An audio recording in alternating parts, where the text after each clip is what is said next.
de sens, la chronique pour vivre en harmonie dans son milieu professionnel, avec Élodie.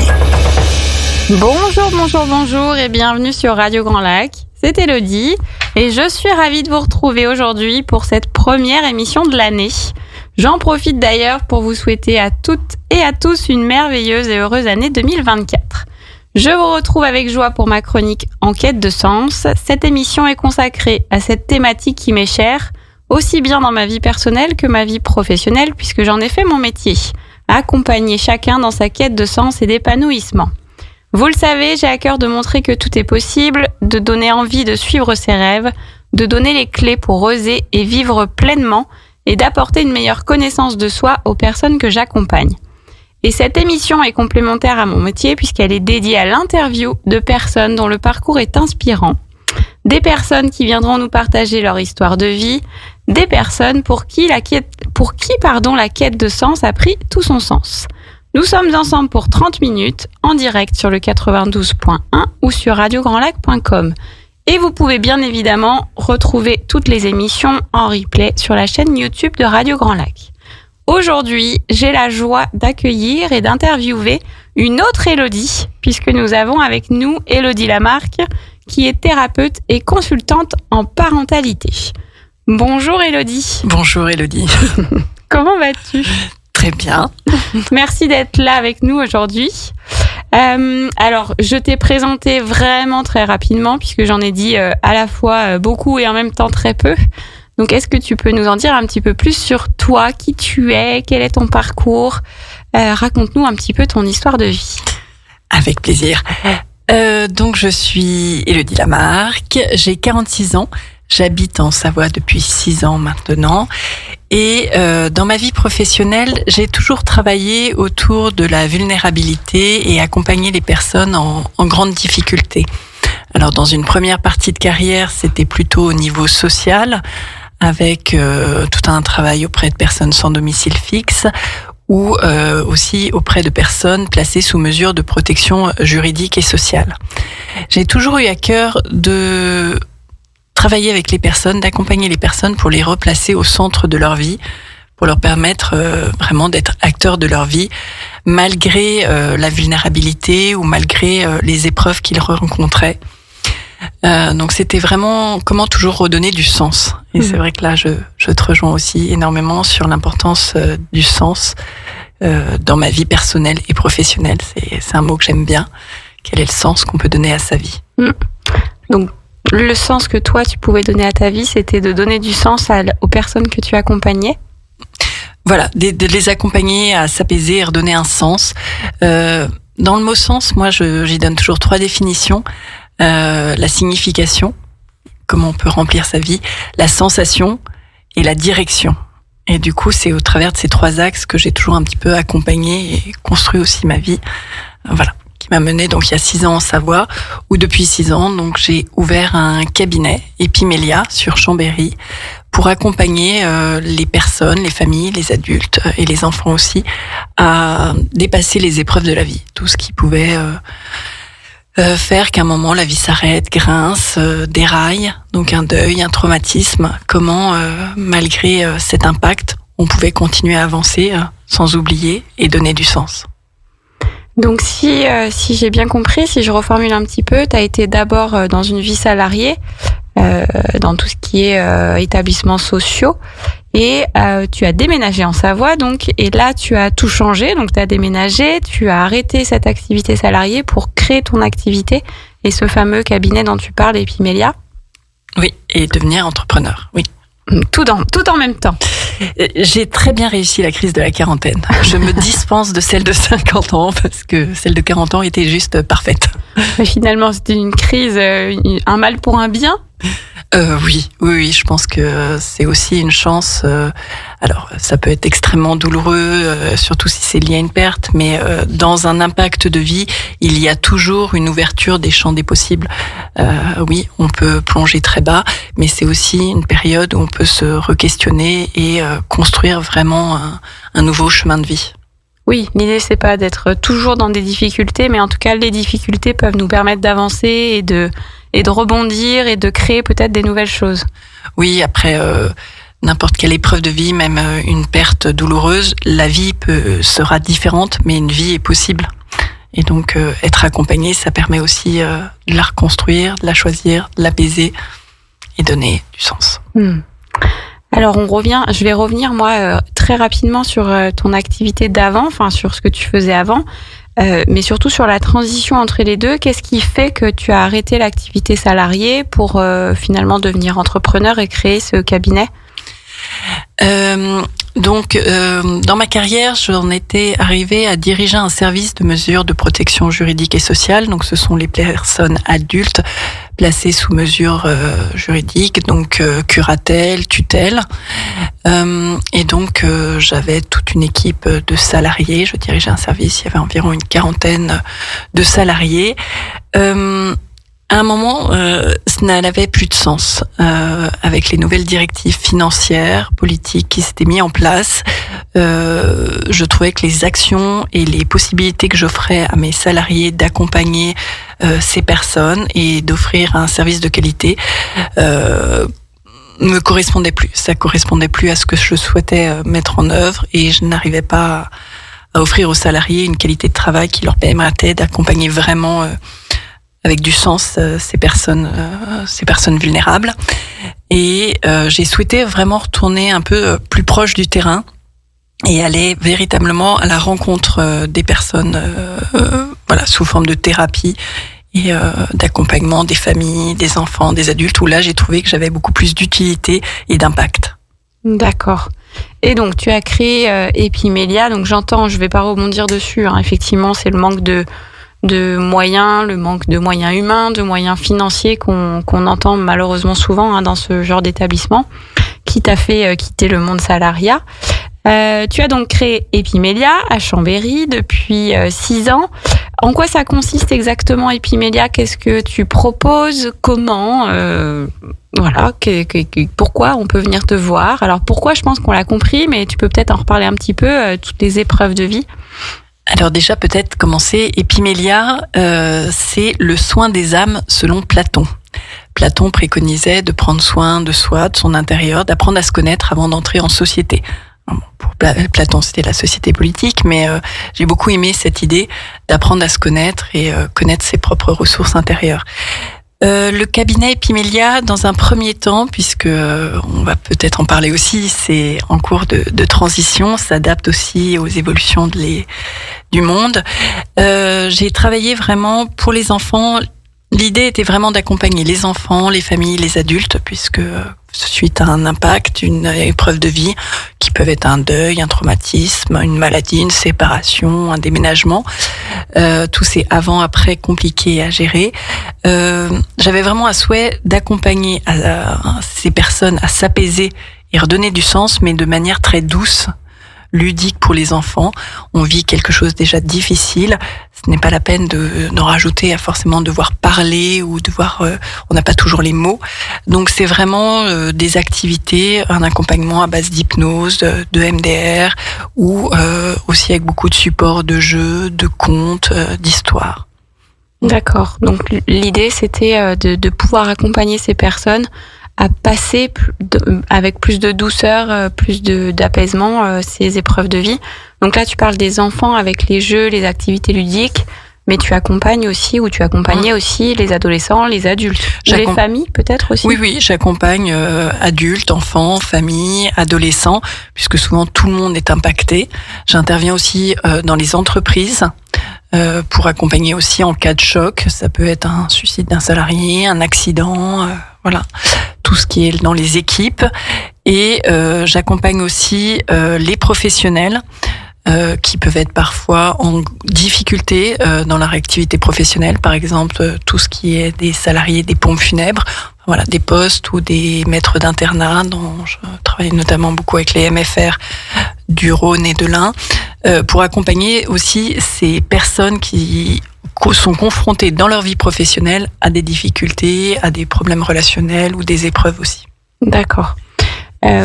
Très bien, donc tu accompagnes vraiment tout un large de personnes, tout type de personnes, tout âge de personnes à passer avec plus d'apaisement les épreuves de vie, ou en tout cas les difficultés qu'on peut rencontrer dans une vie.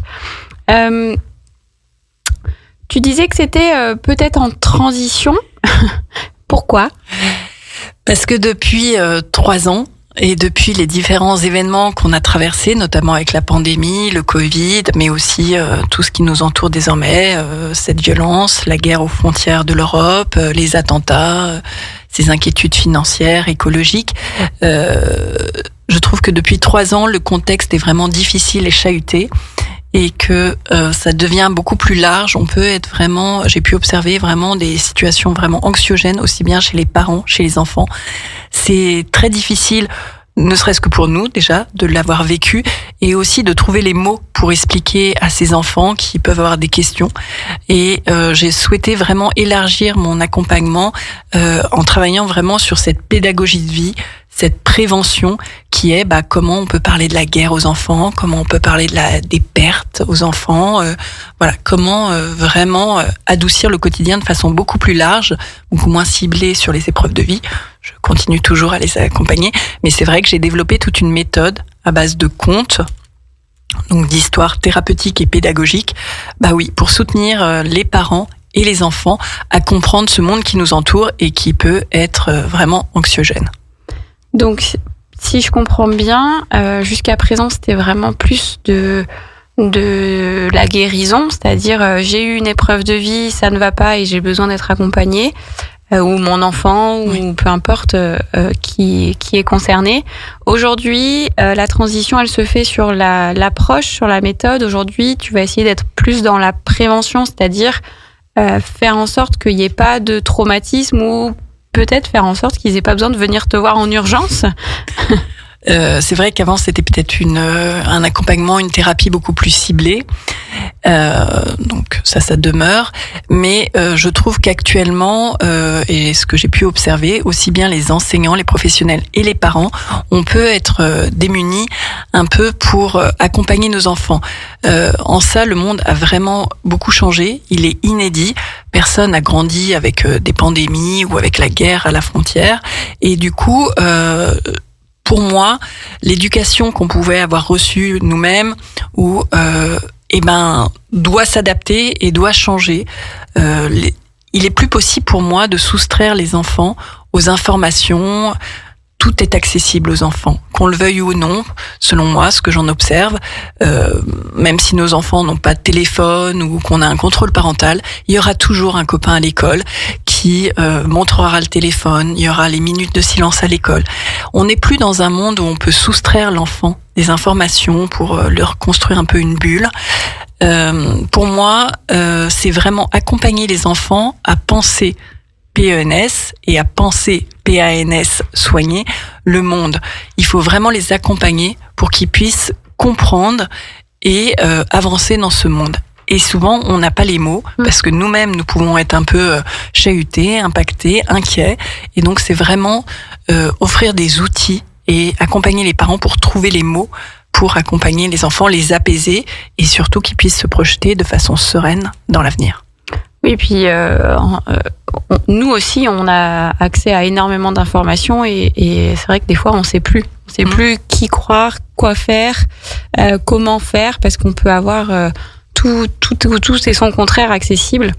D'accord, donc pour reformuler un petit peu, Élodie, ce qu'elle nous dit, c'est qu'aujourd'hui, donc tu accompagnes toujours en séance individuelle ou collective d'ailleurs, ou de famille, ou voilà. Oui. Tu accompagnes toujours sur de la thérapie par rapport à des épreuves de vie, mais l'activité évolue et s'élargit dans le sens où tu vas essayer aussi d'être plus dans la prévention et surtout d'apporter des outils aux personnes qui vont accompagner ces enfants pour justement leur permettre de grandir de la meilleure façon possible dans ce monde qui effectivement est un petit peu chahuté et pas du tout celui que nous on a connu en étant enfant, effectivement. On va parler un petit peu plus précisément après de comment, c'est quoi cette méthode. Tu parlais de compte. Je reviens simplement parce que tu as parlé de MDR et je suis pas certaine que tout le monde sache ce que c'est. Est-ce que tu peux nous expliquer ? Alors, au sein du cabinet, j'ai donc, comme je disais, toujours à cœur d'utiliser des manières très douces et respectueuses du rythme de chacun. Donc, ce sont des méthodes type hypnose ou EMDR. Donc, EMDR, c'est l'accent anglais, Eyes Movement Deconnection Reconnection, qui est une technique vraiment pour accompagner tout ce qui est des traumatismes. On joue sur la mémorisation au niveau du cerveau, qui en cas de traumatisme, c'est-à-dire d'un événement où il y a une décharge émotionnelle très très forte, le cerveau peut avoir vraiment une réaction de survie, une réaction de mémorisation qui, de façon bienveillante, va essayer de faire rejouer le traumatisme régulièrement pour essayer de le digérer, mais même si il essaye de bien faire, mais c'est très inconfortable et créant beaucoup de douleur aux personnes. Donc on revient vraiment sur le fonctionnement du cerveau, le MDR. Donc c'est une technique très précise sur le traumatisme et très efficace. D'accord. Donc EMDR, hypnose, jeu ludique, et on va développer encore plus. On va faire une petite pause musicale puisque ça fait déjà un petit quart d'heure qu'on est ensemble. On fait une petite pause musicale et on se retrouve juste après. Vos émissions préférées, elles sont toutes sur Radio Grand Lac. En quête de sens, la chronique pour vivre en harmonie dans son milieu professionnel, avec Élodie. Avec les Élodies, pourrait-on dire même aujourd'hui, puisque nous sommes aujourd'hui avec Élodie Lamarque, qui est thérapeute et consultante en parentalité. Alors ça, c'est un titre qui est très vaste, mais si vous avez écouté la première partie, vous aurez compris qu'à l'intérieur de ce titre, de ça, il y a plein de choses. Donc, Élodie a créé son cabinet Epimélia sur Chambéry il y a 6 ans. Son cabinet, du coup, dans lequel elle fait des consultations pour accompagner les personnes sur les épreuves de vie. Et donc, ce que tu nous expliquais, c'est qu'aujourd'hui, c'est un petit peu en transition, puisqu'au-delà de la thérapie et de la guérison des épreuves de vie vécues, aujourd'hui, tu élargis un petit peu, puisque tu tends à aller vers plus de prévention et surtout de comment accompagner les enfants à vivre au mieux dans ce monde d'aujourd'hui, qui est particulier et différent de ce que nous, on a pu connaître.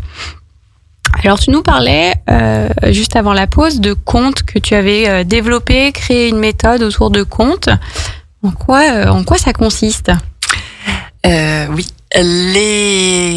c'est des histoires thérapeutiques et pédagogiques que j'ai écrites autour de problématiques. Donc, il en existe 6 actuellement, qui permettent véritablement, alors comme la magie des contes, c'est un savoir un peu ancestral.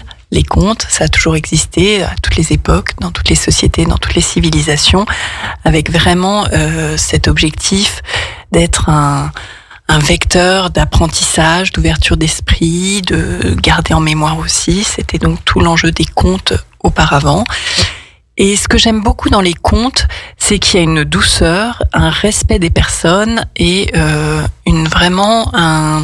une liberté de donner vraiment des solutions qui peuvent être totalement originales, qui, si on rationalise, c'est plus compliqué. Alors qu'avec les contes, quand on se laisse emporter par donc les contes, il y a un petit héros. Alors, je vais pouvoir en citer, avec des problématiques qui rencontrent toute une aventure et on le suit dans ce cheminement, dans cette épopée. Et c'est vrai qu'aussi bien pour les enfants que pour les adultes, ça nous permet vraiment d'aller nous projeter, nous identifier et surtout de trouver des solutions qu'on n'aurait pas eu forcément l'idée, de cheminer avec le héros. Donc les différents contes que j'ai créés, il y en a 6 autour de problématiques. Nous avons Tibère ou la menace vrombissante qui est sur la violence. Là où je parlais aussi que les contes sont très respectueux. Si par exemple on devait expliquer la guerre Russie-Ukraine à des enfants, ça peut être un peu compliqué et anxiogène.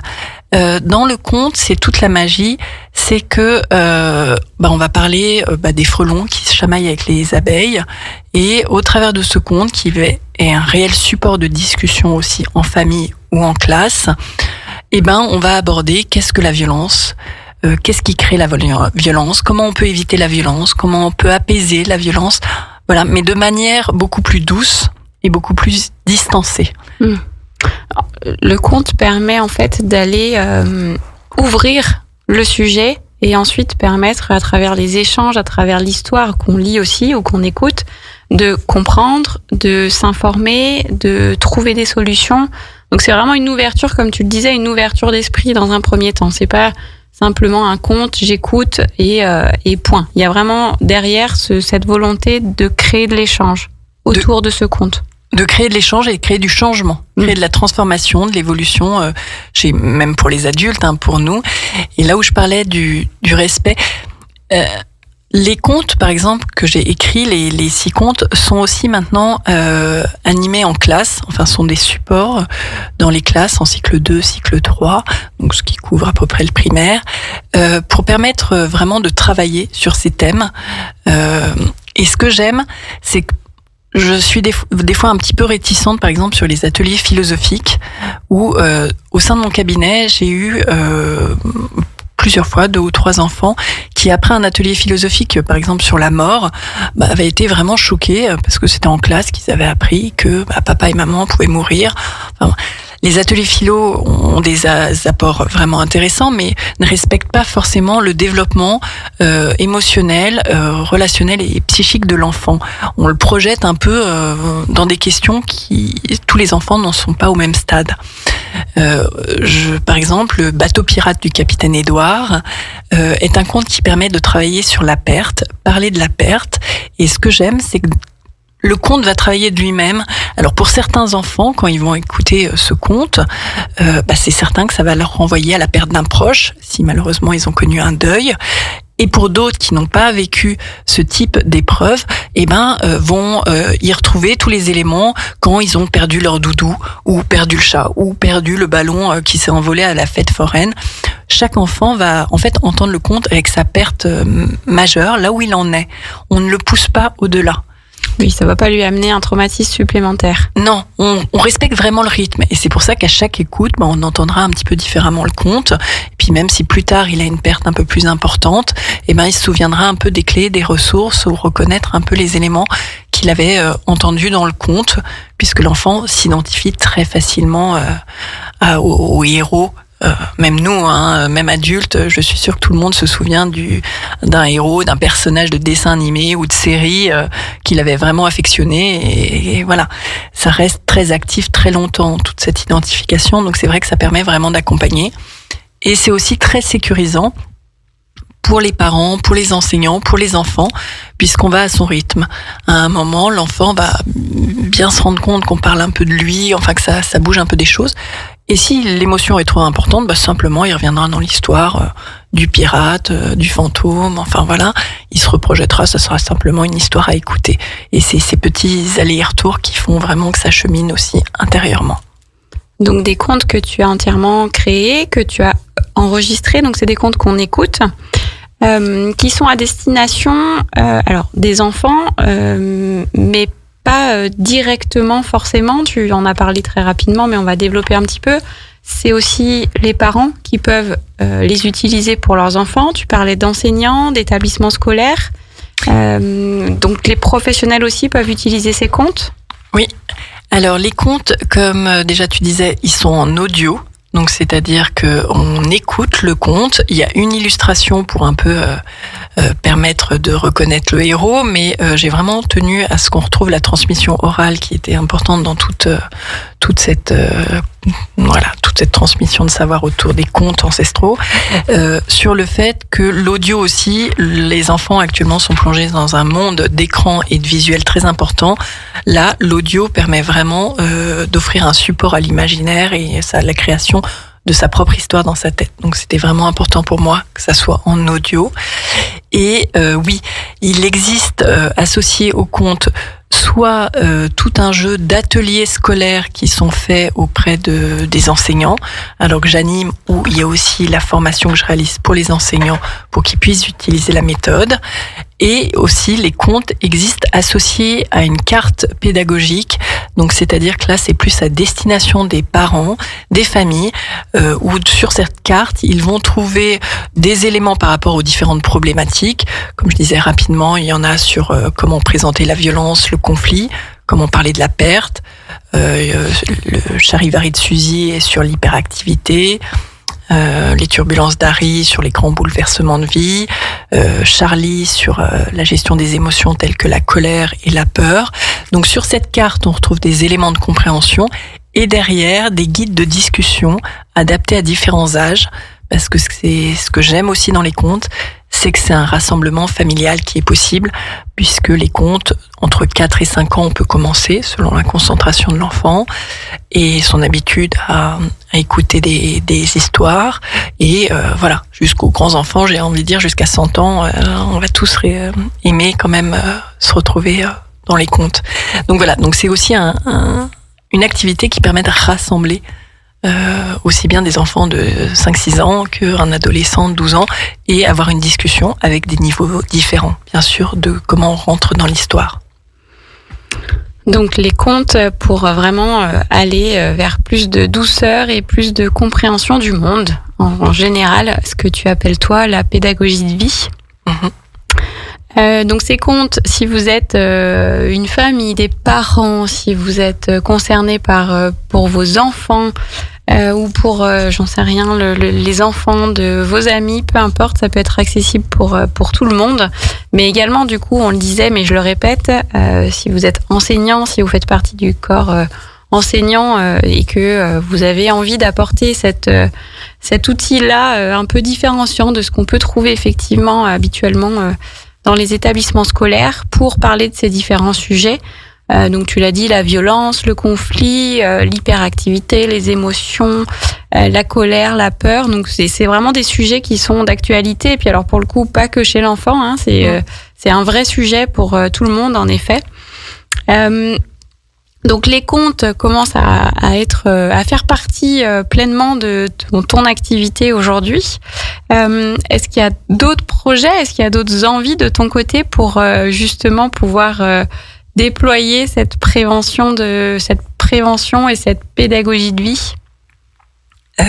Oui, alors continuer à faire vivre ces contes et donc là actuellement je recherche une maison d'édition pour pouvoir les éditer et je réalise aussi des conférences donc à destination des professionnels mais aussi du grand public parce que pour vraiment offrir des outils, apporter des éléments de compréhension, mais surtout des éléments pratiques pour pouvoir changer au quotidien la vie des familles et des professionnels. Donc des conférences pour comment appréhender ce monde chahuté et inédit et s'apaiser, pouvoir avancer sereinement.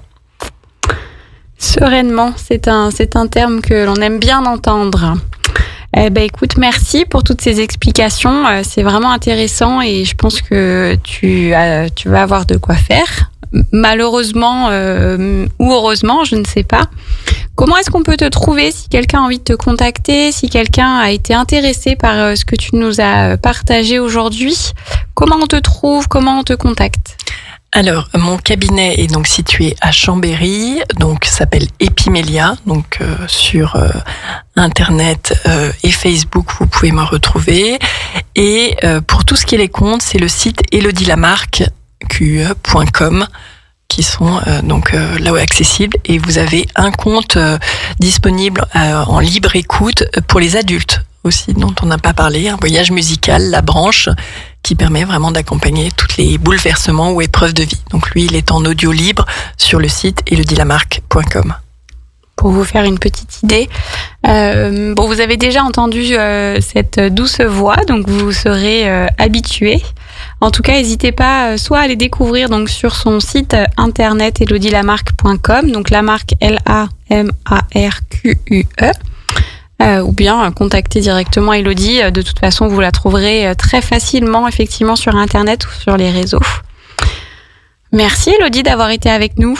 Merci beaucoup et oui, n'hésitez pas à m'appeler. Je réponds toujours aux enseignants, aux familles pour toute question. Voilà, et merci pour ton partage aujourd'hui. Mais je t'en prie, avec plaisir. Pour nous, c'est déjà terminé. Ça passe trop vite. Moi, je vous retrouve comme d'habitude dans 15 jours sauf s'il y a du changement d'ici là, mais pour l'instant on se retrouve dans 15 jours. Et pour vous, vous restez bien évidemment à l'écoute sur Radio Grand Lac. Vous retrouvez notamment Sonia cet après-midi à 17h15 avec son émission Grandiose. Je vous souhaite une très belle journée. Radio Grand Lac, pour vous et avec vous.